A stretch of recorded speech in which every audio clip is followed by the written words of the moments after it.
Welcome to the Strength and Knowledge Let's go, Podcast. I'm Oldie. Marshall Bennett. I'm here with the three best friends there ever was. Today, we are going to talk about aspects of strength sports that we carry into training our sport athletes. Like always, we'll have Aaron Latinsky kick us off. Aaron, go ahead. Hey, thanks, Marshall Bennett, for the little introduction. I'll go ahead and kick it off. Being somebody who doesn't compete in powerlifting like you are a very, very strong person.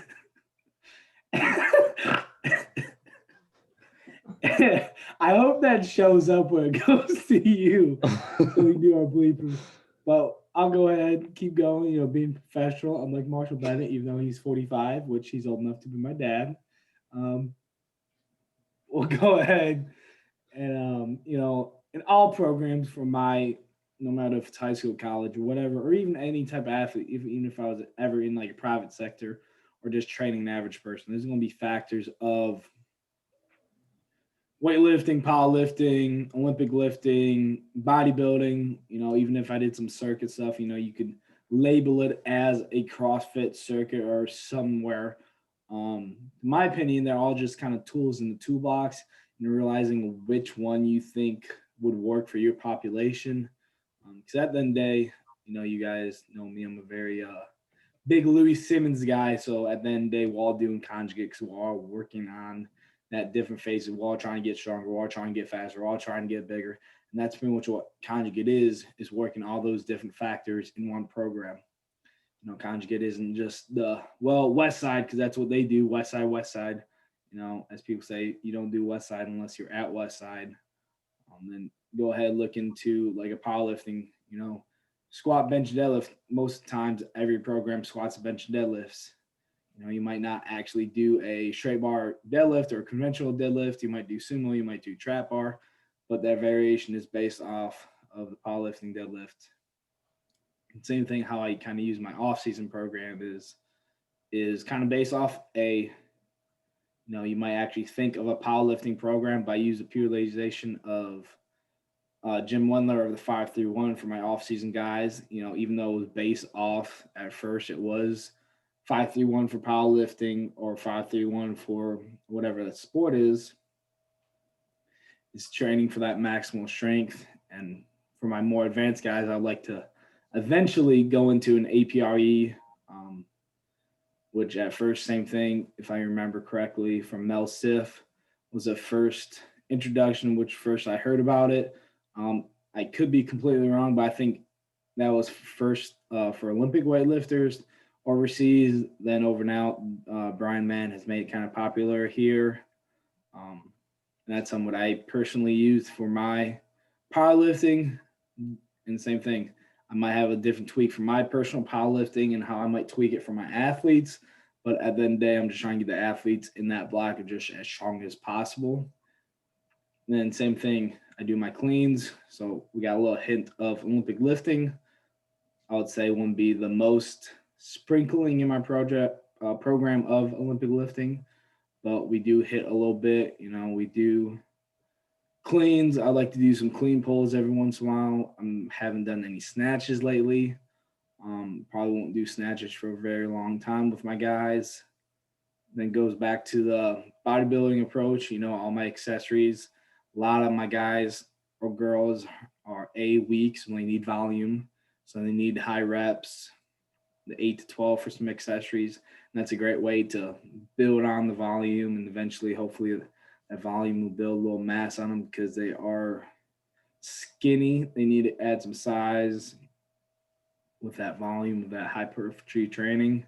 So I kind of use that as my bodybuilding aspect. So I kind of use all different aspects of the strength sport. I even do some here in the high school. I don't have that much room, but when I was at SIU, I loved doing carries. So my baseball team always did single arm carries or regular farmer carries with kettlebell because we had that strip of turf. So we did a bunch of carries. Same thing, kind of got that from a strongman approach. And same thing, I know at first I wasn't really big into overhead press, but recently I've been doing it in my own training. I've seen the benefits from my own training, and I've been kind of incorporating a little more overhead press in my athletes training. And same thing, might not be the most correct way to do it, but it's just somewhat I've felt has worked and been able to take from strongman, powerlifting, Olympic lifting, maybe some circuits, CrossFit. I know there's a lot of people who do their accessories in a circuit fashion where they have 4 or 5 exercises and they get as many rounds as they can through that, so that you guess, like you said, you can kind of label that as a maybe a CrossFit approach. The each minute on the minute. I know, especially my personal training, I like to do prowler sprints for my cardio, and same thing each minute on the minute. But yeah, I think at the end of the day, it's just different tools in my toolbox and realizing which one works for the population or the setting I'm in. Like I said, I'm always an open mind. I'm always going to grow and think and change my programs, but I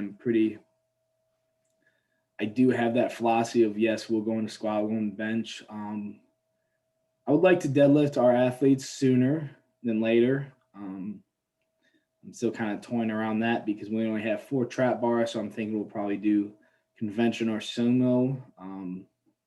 Still trying to play that in my head. So same thing goes back to that powerlifting aspect of, well, we need to be strong in that position. So I do want to deadlift. Then I also think it's kind of somewhat I'd like to teach athletes to be able to pick something off the ground in a good position, because I feel like that's some of the stuff that we have problems with. When I see them do RDLs, they kind of just pick it up with their butt high as they can. It's kind of like a stiff leg deadlift. Their back is around no matter how many times I the say. cat deadlift. No matter how many times I say, hey, pick it up in the good position, I kind of take that into, well, they might not know what that good position is. So how do I teach them that good position? Conventional deadlift might help. Same thing with back squats. I like to throw, we've been front squat, and I like to throw on the back squat here soon for some of my guys. Still wondering if it's going to be just slow eccentrics.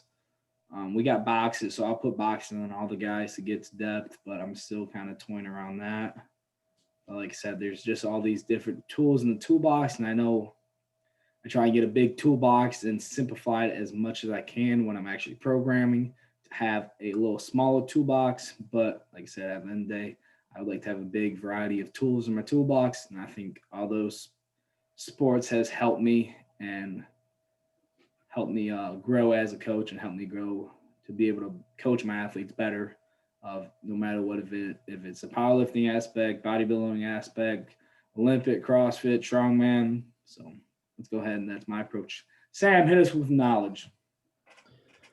Yeah, I like what you say. It's not exactly taking or like thinking about which strength sport that we're taking each aspect from. It's more of what can we take from each strength sport to kind of help improve the training of our athletes, right?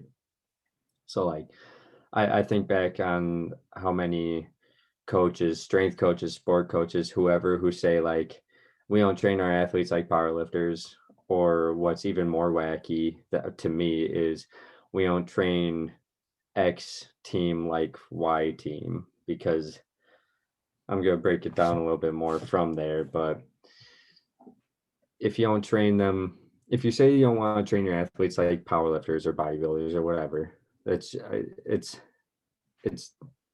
kind of like, the way that I took it was, oh, well, you don't want to like go heavy. You don't want them to get used to that, having that heavy load, or having a little bit more extra stress, and being able to have proper mechanics under a higher load or under a higher intensity.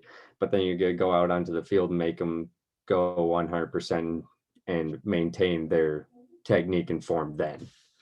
It's like, it doesn't make sense to me. I feel like if you give them a little bit more practice under a higher load, under a higher intensity, they're going to be able to handle that stress on their body on and off the field better. They're going to be able to go onto the field and perform at 100% intensity on the field more often. I think if you can increase their 100% intensity, obviously it's going to go up across the board. If you squat more, usually that means you can front squat more, you can clean more, you can maybe deadlift more, or you can bench more, even with just the systemic adaptations that your body gets from it. But so that was one of the weird things that I always kind of like thought about when I heard people say, well, we don't train them like powerlifters, because when I see powerlifters, I see them training basically like, maybe it's a misconception on how powerlifters train. If people think they just go heavy all the time, like every single day, but it's a lot of just like sound periodization, working up into progressive overload, and then using a lot of those kind of bodybuilding uh, parameters, like just hitting more volume to get some hypertrophy to be able to, or to either get more hypertrophy or to be able to improve that movement quality. And so it's just a combination of those things, where it's not exactly a powerlifting thing, it's not exactly a strongman thing, it's not exactly a bodybuilding thing. Like if you want your athlete to jump higher, maybe you look at what weightlifters do, because weightlifters can jump through the roof. Like those guys are so springy, it's insane. So it's like maybe you look at what they do for some of their training. Well, they don't just go in and clean and jerk and snatch every single day, like maxing out all the time. They also take advantage of squatting, of doing a lot of overhead strengthening and stability work. And then they do a whole bunch of kind of that bodybuilding stuff, because they need a lot of hypertrophy and they have a lot of weaknesses in what they do too. So it's about taking what these more kind of higher skilled athletes do and transferring into how we can improve our training for our athletes. It's not as much, it's kind of like seeing what a coach does for, name a professional sport league player, like an NFL player. How does that guy train? Well, what can we bring over from his training and our training? It's the same thing. It's a high level athlete. You just see what they train, what they do well, and how it works for them. And maybe you try it out with your athletes and you get a little bit better of a adaptation to your athletes, or you get the ones that you actually want and not something that you have to kind of make something up on your own. That's kind of what I think of it. With CrossFit, I mean, you can't argue that CrossFitters have low GPP, right? So it's like, that's one of the things that I can accredit CrossFit to. Those people can just work a ton and not get tired. Strongmen, you've seen kind of like, I don't know, I followed some strongman stuff throughout the years since like Bill Kazmaier and John Paul Sigmarsson. Like those guys were just like huge dudes that were just like, seemed like they were like 350 all muscle. And then as it kind of went on into the 2000s and stuff, they just got really big and got a little bit fatter and fatter. And now I think it's starting to come back into, they're getting a little bit more athletic and they're going to get a little somewhat more lean, but they're also going to be big guys that can move really well. So I think like big guys who can move really well, maybe we take that and we see what we can do with what those guys train, and see like with linemen or something, how can we get linemen to move better, move more properly, get a little bit more of that explosive strength and that kind of that absolute strength that those guys can actually use in multiple different ways, and actually get someone to use it onto the field or on the field. That's kind of what I think of it, is like seeing these top level athletes and seeing kind of the things that I might kind of like cringe at a little bit, or I might kind of like do a double take as a strength coach. I like kind of looking at that stuff and saying, well, but what's going on behind that movement? What is this athlete doing that's getting them to that top level? And then, or what's getting them the adaptations to get them to that top level? And so that's what I think. Like I've heard a lot of interviews with weightlifters and CrossFitters and powerlifters for that matter. They don't know exactly what they're going to do for the training until they get into the room for that day. And with CrossFitters and weightlifters, at least, I know they don't even really, some of them don't even really have a program that they're going on. They go based on what they feel or what they kind of want to do that day based on how their body feels. And so doing something weird like that, I think is interesting, because it ties together a whole lot of different principles altogether. Kind of the auto-regulatory type thing, except for your entire periodization where you're just going based on how your body feels. And so that's what's really interesting to me, and that's why I think there's so much more that strength coaches can learn just from strength sports than just other strength coaches, right? So it's like, yeah, I can look at some of the top strength coaches and see what they do and everything, but their population isn't going to be the same as mine. Obviously, the population of strength sport athletes aren't going to be the same as mine, but it's like, it's more of being able to be a more well-rounded coach and be able to transfer the knowledge from multiple different unmute yourself, Aaron. Say it. Unmute yourself. I can't get over Marshall's face and what he did to me. I can't stop laughing about it. No one will ever know. I hope I'm gonna edit it so everybody sees it, so they can see how type of person you are. A Christian person makes me sick. So, but that's kind of what I thought about this whole topic. Was there's some crazy stuff. Like, I've seen some wacky stuff in strength sports, but I've also seen some really wacky stuff in strength and conditioning and what coaches have other athletes do. Bands and chains, baby. Conjugate you. Those I've seen strength coaches use bands and chains really effectively. I think I think Clemson football, I think, is really big into conjugate, and they went out and like talked to Louis and stuff like that to see what they could do for their football team. Those guys are strong. Those guys are really strong, and obviously their success as a football team speaks for itself, but it's just like being able to take everything from the different fields and combine it into one, to be able to just say, like, you're able to train athletes and not just football players, or baseball players or volleyball players or whatever. You're able to train athletes in general and make the human body better rather than just one sport. That's what I think about it.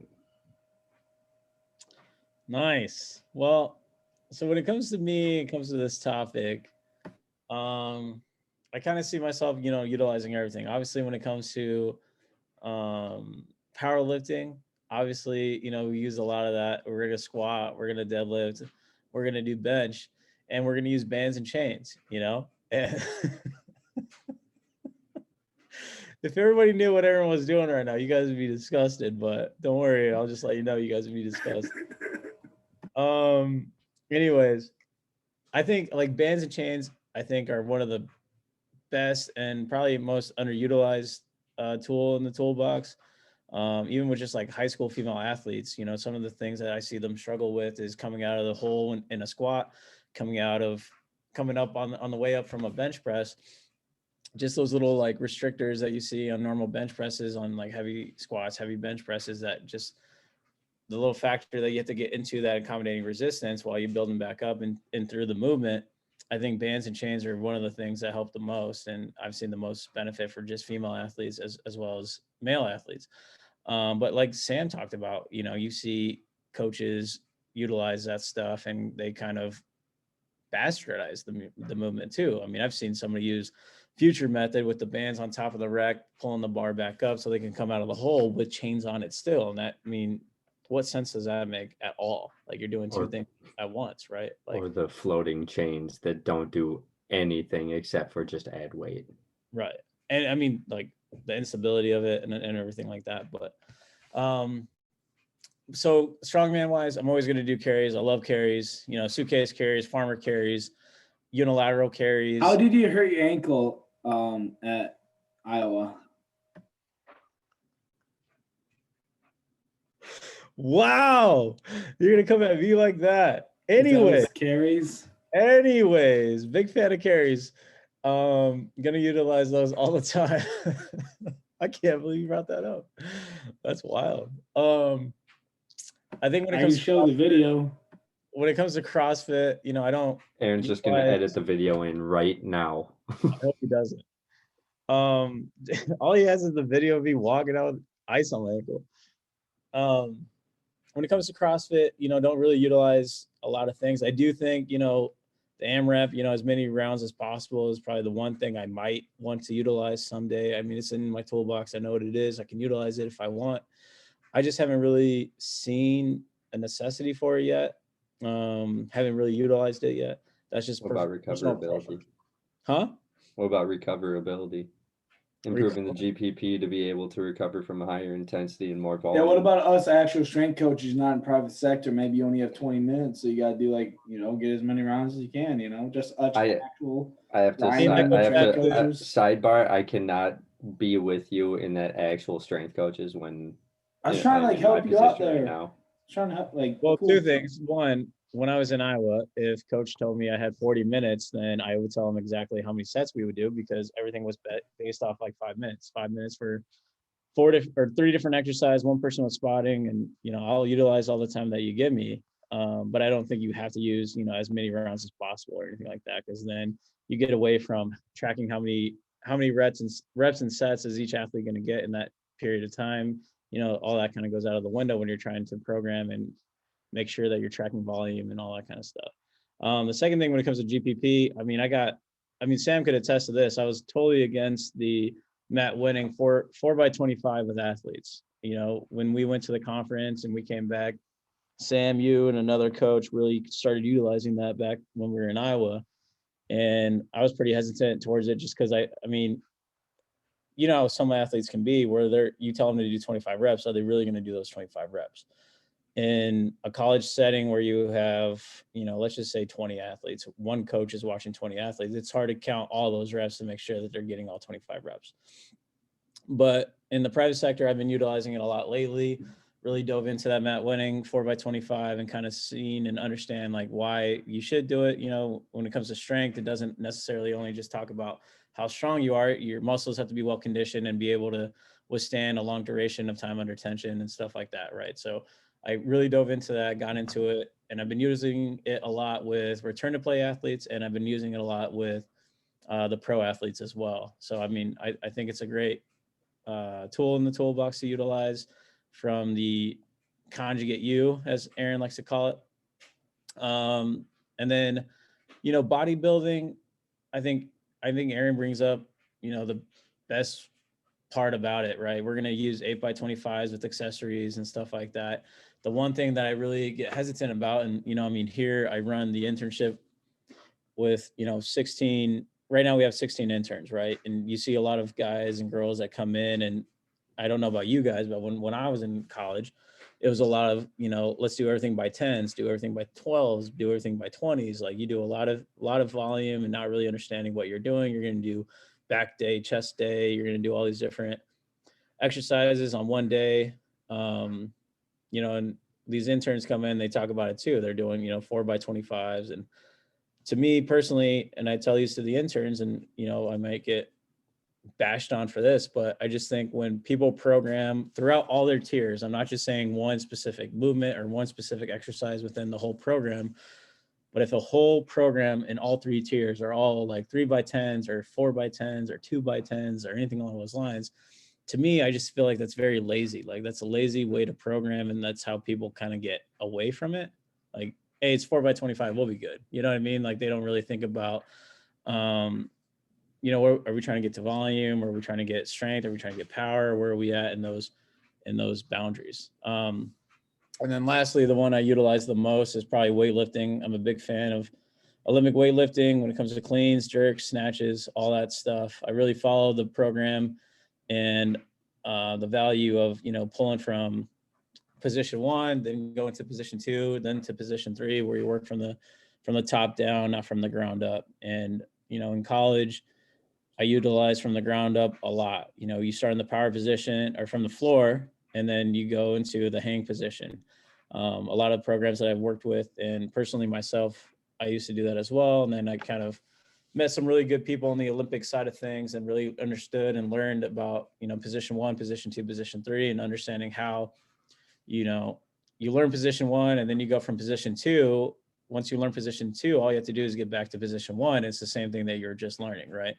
So I've been utilizing that a lot. And, Sam talked about it about how explosive those athletes can be jump wise, you know, and I've seen firsthand testing numbers and experience with some high level athletes where their vert was 28 inches. And then we did some very heavy Olympic lifting where we did cleans, snatches, pulls, clean and jerks.